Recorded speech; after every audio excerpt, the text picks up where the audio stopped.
आज हम लोग विलयन के बारे में पढ़ने वाले हैं। ठीक है, इसके बारे में विलयन के बारे में। विलयन में होता है, विलयन पहले परिभाषा जानेंगे विलयन का क्या होता है।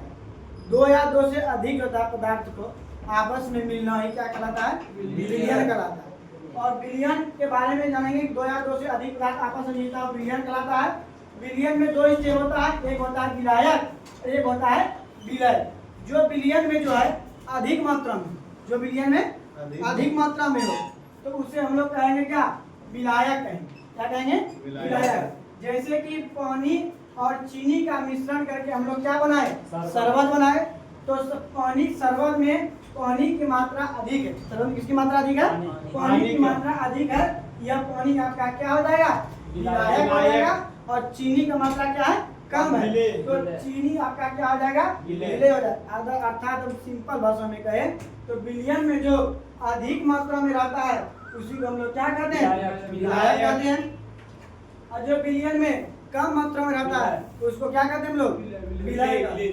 ठीक है, उसके बाद देखिए, लेकिन ये भी कहना गलत है कि हर हमेशा होता है विलयन जो है पानीय होना जरूरी नहीं है। लेकिन ये कहना सही है कि सर्वाधिक होता है विलयन आपका पानी ही होता है। सर्वाधिक विलायक जो है आपका पानी ही होता है। लेकिन जब हम आटा और पानी को सानते हैं रोटी बनाने के लिए तो आपका जो है आटा उस समय आपका विलायक का कम करेगा और पानी की मात्रा कम रहता है तो पानी उसमें मिला जाएगा। अर्थात कहने का मतलब जो बिला जाए वो हो जाएगा आपका विलायक, मतलब मिलाया जाए। उसका सर्वाधिक जो है विलायक आपका क्या है, H2। एकदम इम्पोर्टेंट यहाँ प्रश्न है कि अगर तापमान बढ़ता है, समझिए बहुत ध्यान दीजिएगा, तापमान बढ़ता है जब ठोस का जो पदार्थ क्या होता है, विलयता क्या होता है, बढ़ता है। अगर तापमान बढ़ा दें तो ठोस पदार्थ तुरंत घुल जाएगा। अर्थात कहने का मतलब अगर 10 किलो 20 किलो चीनी को अगर हम 50 लीटर पानी में घुलाना है तुरंत, तो हमको उसको क्या करेंगे, हीट करेंगे, गर्म करेंगे, तुरंत घुल जाएगा। जैसे चाशनी वगैरह के बनाने के लिए हलवा सब करता है ना, उसी तरह। लेकिन इसका उल्टा काम करता है गैस में। इसका उल्टा काम गैस में क्या होता है, गैस में अगर हीट बढ़ाएंगे, हीट जैसे बढ़ाएंगे गैस में तो उसका गैस में होता है उसका विलयन की क्षमता क्या होगा, घटेगा। गैस विलयन की क्षमता घटेगा, हीट बढ़ाने पर ठोस में क्या होगा, बढ़ेगा। अब देखिए सबसे अच्छा प्रश्न है अम्लराज। अम्लराज को कहते हैं एक्वारेजिया। एक्वारेजिया का परिभाषा होता है, इसमें एक्वारेजिया एक प्रकार का क्या है, मिश्रण है। इसमें किसका किसका मिश्रण है, शांत HNO3 एक भाग और HCl का 3 भाग मिलकर ये क्या बनाते हैं, एक्वारेजिया। इसी कहते हैं अम्लराज। और अम्लराज जो है यह सोना और प्लेटिनियम जैसे धातु को बनाने की क्षमता होता है इसमें अम्लराज में।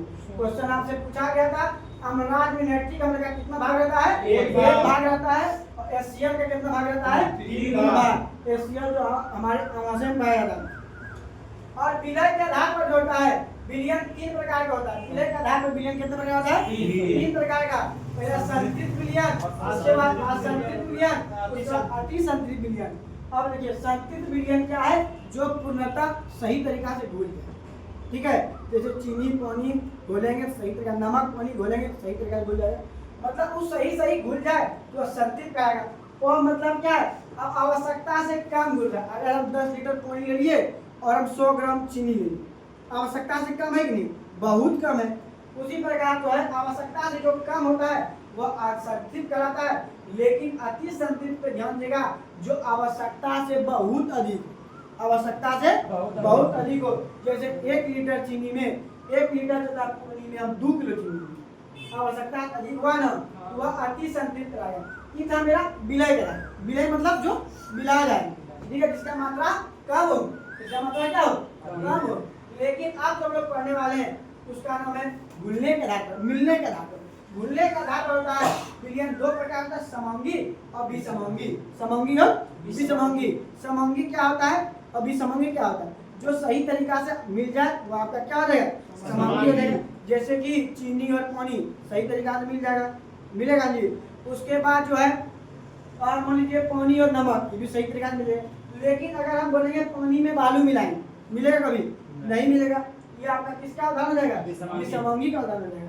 उसके बाद विसमंगी भी 2 प्रकार के होते हैं, एक निलंबन, एक कोलाइड। निलंबन और कोलाइड पे ध्यान दीजिएगा, ये भी दोनों तो पहले विसमंगी है, मिलेगा नहीं।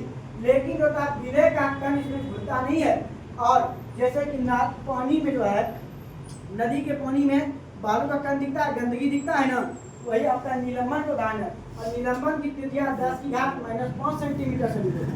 10⁻⁵ सेंटीमीटर होता है निलंबन की त्रिज्या। इंपॉर्टेंट है, इसे हम अपनी आंखों से देख सकते हैं, जैसे नाला की गंदगी को अपने आंख से देख सकते हैं, वो आपका निलंबन का उदाहरण है। लेकिन कोलाइड में आ जाएंगे तो कोलाइड का त्रिज्या जो होता है 10 की घात माइनस, रखिएगा ध्यान, 5 सेंटीमीटर से 10 की घात -10 सेंटीमीटर तक होता है। और यह जैसे इसमें उदाहरण याद रखिएगा, इसमें दूध हो गया, पनीर हो गया, शहद हो गया, सेंट हो गया, पेंट हो गया, क्रीम, यह सभी कोलाइड का उदाहरण है।